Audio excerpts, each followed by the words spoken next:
I want to try more gaming with Bluetooth, so I got these things for 50 bucks, because other solutions are expensive.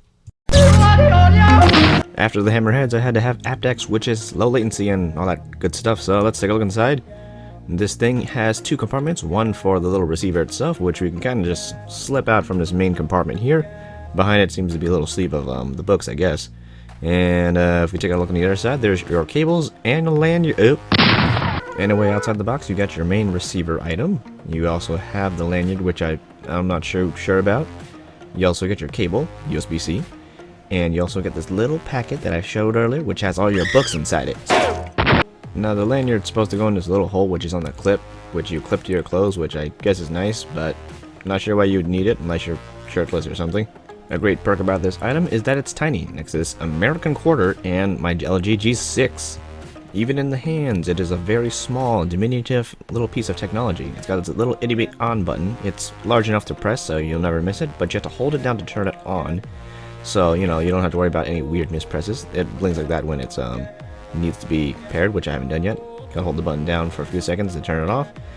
The main controls of this are on the side. There's a little button. That one's going to be used for pause and play, so there's that. You have your volume rocker that goes up and down.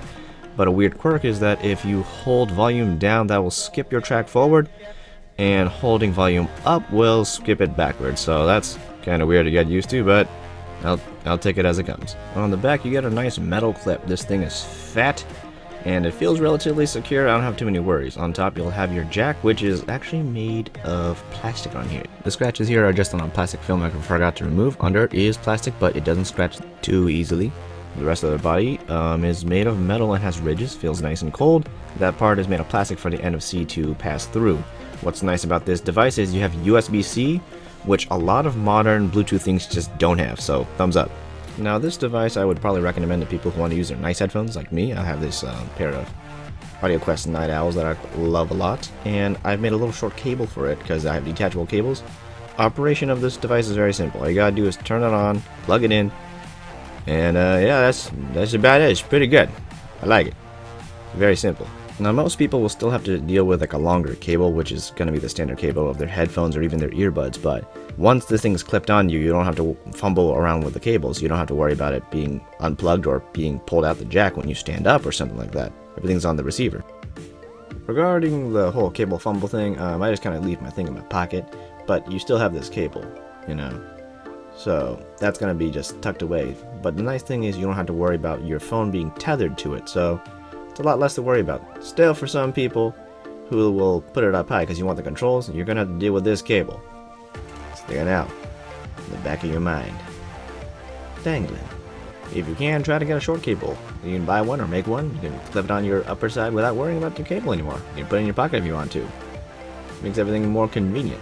Everything's in your control. Or, you know, if you're weird, you can probably clip it to your head. Anywhere up high works, but you're gonna look like a dork. Don't do it. Anyway, during operation, something nice is this thing has like lights, so it has a dark blue when it's idle, but it turns to a light blue when you're using your first device that's connected to it. If you switch it off, it'll change to another color, which is purple, which looks more pink on camera right now, but I swear it's purple. Now this is nice because you'll know what device is giving it sound. Now I want to use this thing for everything, especially for gaming for convenience, so let's test it out.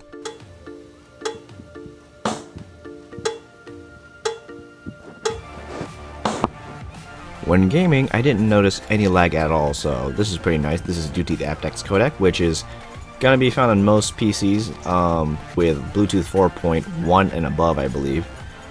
Though, when I did play games on phone, which I'm not going to show, it was just a lot of lag, so ugh. Okay, so this little guy is pretty damn amazing. I think it's great. It has its drawbacks, though.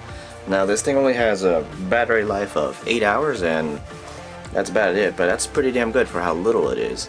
That also has that little USB-C, so charging, you don't have to worry too much about the new modern cables, especially with phones these days with USB-C. Now, if you're going to be using this on PC for like gaming or anything at all, do note that you should have a good receiver or adapter on your PC to send sound. Point is, make sure your receiver or your adapter on your PC has APTX on it when it comes to Bluetooth. For phones, you don't really have to worry too much because most new phones they're gonna be fine. When it comes to gaming, not so much. I've tried it for gaming and it just lagged like a whole second. But when it comes to films, watching films and YouTube videos on PC, on phones, either or, it's fine, it's perfect. PC, particularly with APTX, you can game with it. Not as a wireless headset, but as wireless headphones. So don't expect to use the mic. You don't get the lag, so that's that. But you also don't get a mic. So if you're gonna game with these and you want to communicate with people, expect to need a mic separate from the ones on your Bluetooth stuff, because that's not going to work at the same time. Also, if you're going to use them as wireless headphones for your PC, make sure to disable the hands-free mode stuff, because that's going to mess with things like Discord. And now on the flip side, you have to still deal with a cable. The cable's still going to be there, it's going to be plugged in, so if you can get a short cable, do it. Headphones these days, they have for a single side one, it's going to be really easy. You can find a really short cable to buy and plug it in. You'll find it online. Double side headphone cable things, it's harder to find, but there's a community that actually makes them, and some people do sell them. I think that one's a little tougher. Now this device is more for people who already have headphones but don't have wireless headphones, and they want the best they can when it comes to Bluetooth wireless. If you already have a good set of Bluetooth headphones, I don't recommend getting this at all. Like, if you have good Bluetooth headphones that have APTX already, don't buy this. If you are someone who prefers to use earbuds, or you have a bunch of high quality headphones or high quality earbuds lying around that are wired and use 3.5mm jacks, this is a go. It's 50 bucks. You'll get your high quality stuff, not as high as you would if you were plugged in, but still pretty damn good for what you get. Also, when you're out of batteries or you just feel like it, you can plug this in and it'll become a little DAC. That's kind of nice. This has been technical. Hope I helped.